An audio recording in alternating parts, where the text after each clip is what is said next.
I'm well aware of how privileged I am. I mean, because of this channel, I'm now in a position where I can write to some, not all, brands and ask if I can borrow a watch for review.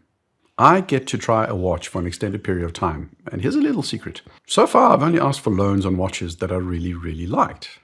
And it's the case again with the Nomos Club Worldtimer. It's one of the stars of the show from Watches and Wonders this year. Let's dive in. I actively realized I was a watch collector or an enthusiast back in the early 2000s. One day I woke up and I realized I had several watches and I could more or less explain the difference between a lever escapement and a coaxial escapement. I wasn't adventurous though. In my early years, my collection was one of Breitlings. I mean, yes, Breitlings and Seikos and Rolex and IWCs and Casios and Omegas. I kind of stuck to brands I knew and I didn't really venture outside of those household brands. But Nomos is probably one of the first brands where I took a chance. I own, or have owned, a Tetra, a Tangant, a Club Sport, an Orion Weiss, and a Nomos Weltzeit, or the Worldtimer as normal humans call it. The Orion Weiss is the only dress watch that I consistently wear, and I argue that for people who aren't into dress watches but want a good one that doesn't break the bank, this one is pretty hard to beat. But why Nomos? Why for me? And why do they get so much enthusiast attention as well? First, they're German. It's pure marketing essentially, but not being from Switzerland just has an appeal brands like Nomos have been able to leverage positively. Being German in this context signals being different, being independent, and being your own thing. Second, they are actually independent. If you throw a rock into a Bucherer display, you'll likely be in a sleeper hold before you can say the Rolex Daytona is overrated and I can't fathom why it's so desirable. But the rock will also at the same time likely have hit a Swatch Group watch, a Richemont watch, or an LVMH watch, or of course a Rolex. Independents just do something for enthusiasts. Third, they're in-house. Now, Nomos makes something like 96% in-house, and why not 100%? Well, maybe because they need an O-ring or a mainspring or something, or a seal for a case or something, and no brand is building their own, rubber O-ring factory just for watches. And there's probably also somebody out there that makes a half-decent box or screw that Nomos needs. In-house as a concept is overrated in most price ranges, but it's still something that commands some respect from enthusiasts. And their movements are nice. They're not highly complicated. They're not world-class in terms of power reserve or accuracy, but they're solid, they're dependable, and we like that. Fourth, Bauhaus. Say Nomos and you say Bauhaus. There's a very long story behind Bauhaus, and to be perfectly fair, not everything Nomos does is Bauhaus. Some of it's just minimalism and some of it's postmodern minimalism. Most Bauhaus things are minimalist, but not all minimalist things are Bauhaus. There's more to it. But in the simplest form, it's about clean lines, it's about function trumping form. That's the kind of stuff we're talking about. And I fell for that style. When you, like me, had been living in the world of Omega and IWC and Breitling and Rolex land for a long time, a flat, plain white dial and super thin hands plus a thin readable font is actually a pleasant departure from wavy lines and fluted bezels and sunrise dials and pointy hands and all that kind of stuff you got from those other brands. You've been sticking around for so long in this video. Hopefully that means you're enjoying it. If you're new here, please consider clicking the subscribe button. It will make sure that you are informed when I come out with new videos. And of course, it helps out the channel a ton. So I truly appreciate it. Thanks a ton. Which brings me to the Club Worldtimer. There are two models, both with a 40mm case, a 48mm lug-to-lug, which is about the same, maybe a little bit more than a Speedmaster, but with straighter lugs. 9.9mm height, 100 meters of water resistance, super luminous over hands and plots. It's a steel case, which is mirror polished all around. The bracelet, which is very Oyster Perpetual in its design, has polished center links. The movement is the DUW3202, which is 42 hours of power reserve and a Worldtimer style function. The dial is huge because the bezel is essentially non-existent. The outer ring has 24 different cities and corresponding time zones. The center dial is either a sunray silver or blue. There's a sub-seconds dial at 6 o'clock and a home time dial with a Rolex GMT style separator with almost a Pepsi on the silver version and two variants of blue for the blue dialed Worldtimer. The hour markers on large numerals, which are great for legibility and also make for a different look compared to most sports watches that this Club Sport line is positioned to compete with. Ideally, you use the watch with your home time on the main dial with the best matching city at the 12 o'clock position. Then you can have a second time zone on the sub dial, and in addition, you can keep track of all the other cities by adding the corresponding numerical value to your home time zone. The +1 or +2 or +3 is printed on the dial for that option. So how good is it? I've got the Zurich Weltzeit as well, so I can't but help make comparisons because functionally they do largely the same thing. The Weltzeit is on paper the same size. It has straighter lugs and more angled lugs. The case is also sharper than the rounded club line case. The big difference though comes down especially to the dial. If there's one thing that the club is better at, it's legibility. The Zurich, which I love, has always been a little bit hard to read, and as I've gotten older, it's only gotten worse. There's no loom. The country ring is inset a little, and there are 2 levels of text making the font really small. The sub home time dial is also smaller, and you have to read the actual time to know what time it is. There's no hand. There's just a teeny tiny little pointer. There's little to no contrast on the dials of the Zurichs. Legibility on the white model is better, but both are significantly worse than the Club Worldtimer when it comes to legibility. With the amount of real estate the club has, it's just a million times easier to use. I personally prefer the aesthetic of the Zurich in isolation more, but the functionality has just never been great. The Club Worldtimer also presents itself as a very different watch. The Zurich is at its core a reserved and restrained dress watch with a complication. The Club Sport is just that, a sporty, outgoing, go anywhere, do anything, everyday kind of watch. Where the Zurich is unassuming, the Club Worldtimer is much more in your face. Especially the silver dial, but also the myriad of limited edition models that were initially on sale, and also now the 3 new models they've released.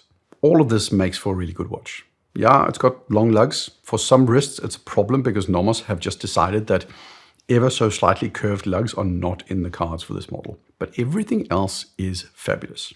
At least I think so. The club, even at 40mm, presents much bigger than an Aquaterra or a Dacia simply because the dial feels much bigger. And it's because they don't have a big old fluted or ceramic bezel eating into the dial real estate. At 9.9mm, this watch also sits flat on the wrist, and there isn't a cuff in the world it won't go under.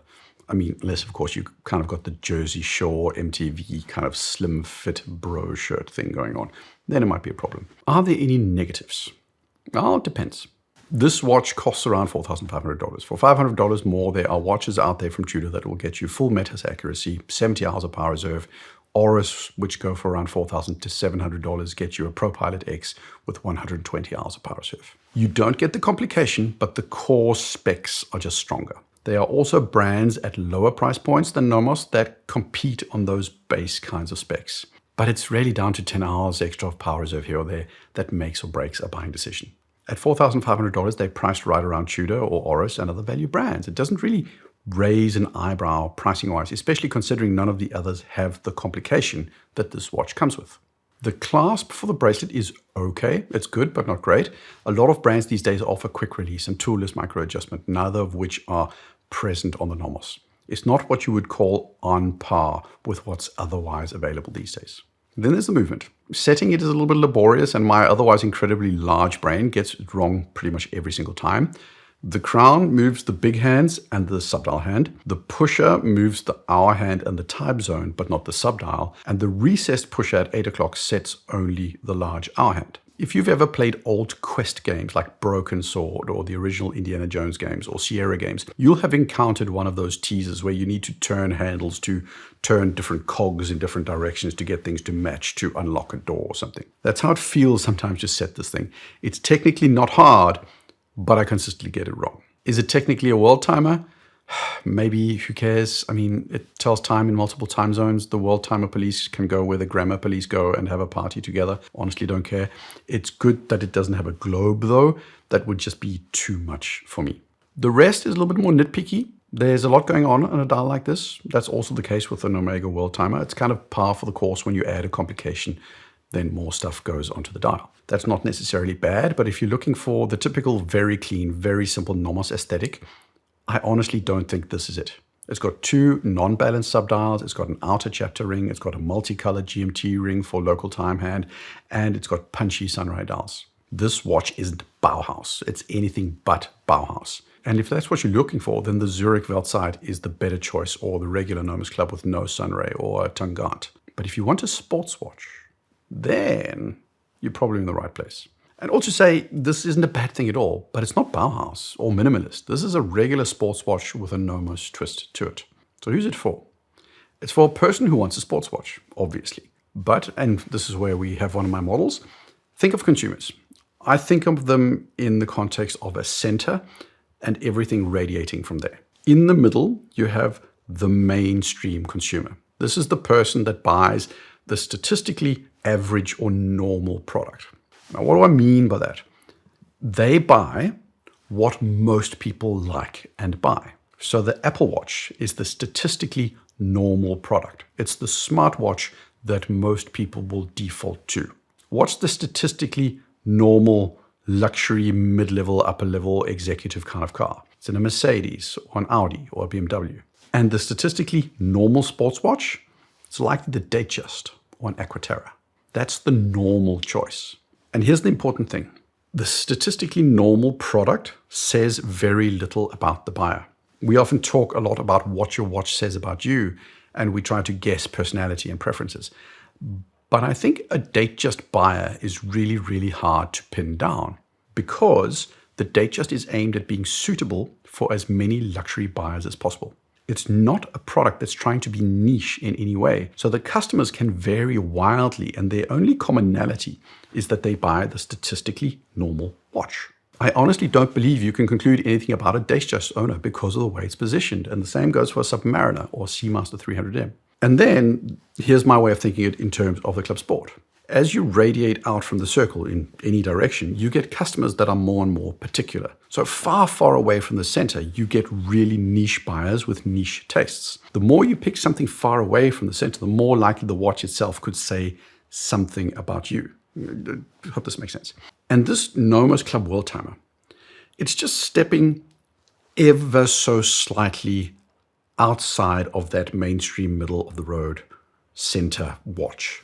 It's not trying to be generic and appealing to everybody, because that would mean it would have to go head to head with the likes of Omega Aquaterras and Rolex Datejusts and Oyster Perpetuals. That's a space a brand like Nomos can't compete in. Not head to head, at least. So Nomos do what they can to give just a little bit of pizzazz and flavor, but not so much as to be wildly esoteric. It's got all those mainstream signifiers. It's got the legibility, it's got the premium polish, it's got the sunray dial, but it's got more design cues that are just a little bit off center. It's got a use of color as the norm for a lot of models. It doesn't go for plain navy blue or flat black. It's got big legible numerals. You don't see that on an Aquaterra or a ton of other of those kind of Longines Conquest, for example. It's the complication at a relatively reasonable price. It's the untraditional implementation of the complication. It's not traditional like a Omega Worldtimer or Patek, where you get, the obligatory globe at the center of the dial. And this is the kind of space where you find the Pro Pilot X from Oris. It's also that watch, a middle of the road sports watch, but it's titanium and brushed and more rugged, but it also has playful pick dials and more unusual choices. It's just not quite middle of the road. A lot of less mainstream brands try to position themselves here to differentiate themselves from the behemoths that are Rolex and Omega. And they have to, because in a one-on-one footing, they would likely lose that fight more often than not. But when you take a few quirky design choices, they appeal to the person that thinks, I see the Datejust on everybody's wrist, or the Black Bay no bezel watch is just too plain. That's the person they're going for. The person that thinks those watches are too statistically normal. The person that buys this watch is the person that bought Hoka or On before Hoka and On shoes got really popular, but not while they were completely unknown. That's who it's for. And what it says about the buyer, it's playful, it's fun-loving, it's adventurous, it's stylish, it's potentially artsy. That's what I think they're aiming for. And I have this rating system that I've been using for a while, and essentially I stole the idea from CarWow. But I've got 5 categories of new watches. There's the Grail. So that's a watch that's so good and so desirable to me that, well, it's a grail. Then there's the buy option. This is a thoroughly great watch, which I would recommend to anybody and also would push them to buy. Then there's the shortlist option. That's for the watch that I see is one of the best offerings of its kind out there and has strong competition where there's no clear winner. But it's a watch that's definitely in the running. Then there's the think about option. This is the watch that for the right person is the right watch. It's got strengths and weaknesses and probably isn't a class leader. And finally, there are better options out there. That's the watch that just isn't up to par for some substantial reasons. Now this watch, on that scale, to me, is a buy option. For the ultimate mainstream buyer, it might be a little bit too punchy and is more of a think about it kind of option. But for the person with a little bit of edge who tires of the standard look of the sports watches like the Longines Conquest and Equiterra and Oyster Perpetuals with stick hands and non-numeral hour markers, for them, this is going to be a buy. It's a great watch, and Nomos just do this kind of thing really, really well. Which brings me to my thoughts on Nomos after having tried this watch. Last year, they released a ton of colorful tangentes as limited editions at Watches and Wonders. This year, they did the same with this model. A couple of years back, they introduced the Nomos Club Sport with a steel bracelet. They didn't always have a Club Sport. They just had the Club. All of these things, so the colorful tangentes last year, the multiple variations of this watch this year, the Club Sport a couple of years back, they mark, to me at least, a departure from the Nomos that I initially got hooked on. So again, thinking of that circle with the mainstream buyers in the center. Nomos was not in the mainstream at all. They weren't even just at the edges. Nomos were, relatively speaking, niche. They had the Orion, which was a dress watch. They had the Tangente, which is a Bauhaus pure dress watch. They had the Club, which was a playful, not quite dress watch. It was a casual watch. I always kind of saw it as a watch that someone studying arts and literature at a creative college would wear. Even the Zurich Weltzeit was for the dressier customer. They weren't quite Gigi Le Coultre, but Nomos were very much a brand I associated with architects and creative designers. But they didn't have anything really mainstream. And then they got the Club Sport, which firmly took the Club model and moved it closer to that mainstream middle.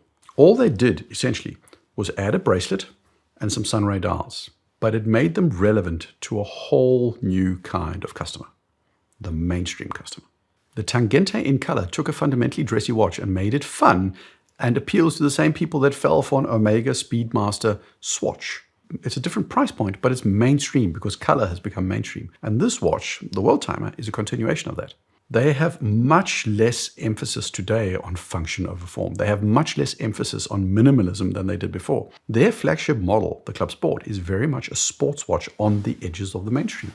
It's not Bauhaus, it's not minimalist, and it marks a focus on a much more commercially viable customer segment. It's not that the old Nomos isn't there anymore, but this watch and the other models I've mentioned have marked a clear shift closer to the center. Nomos want to be more the, not mainstream, but almost mainstream choice. They want to be a little bit quirky, but not so quirky that it's only the quirky people that buy them. And this watch is a great watch for that option. It's fabulous. I'd even say it might be class leading because of the complication. There's nothing quite like it out there.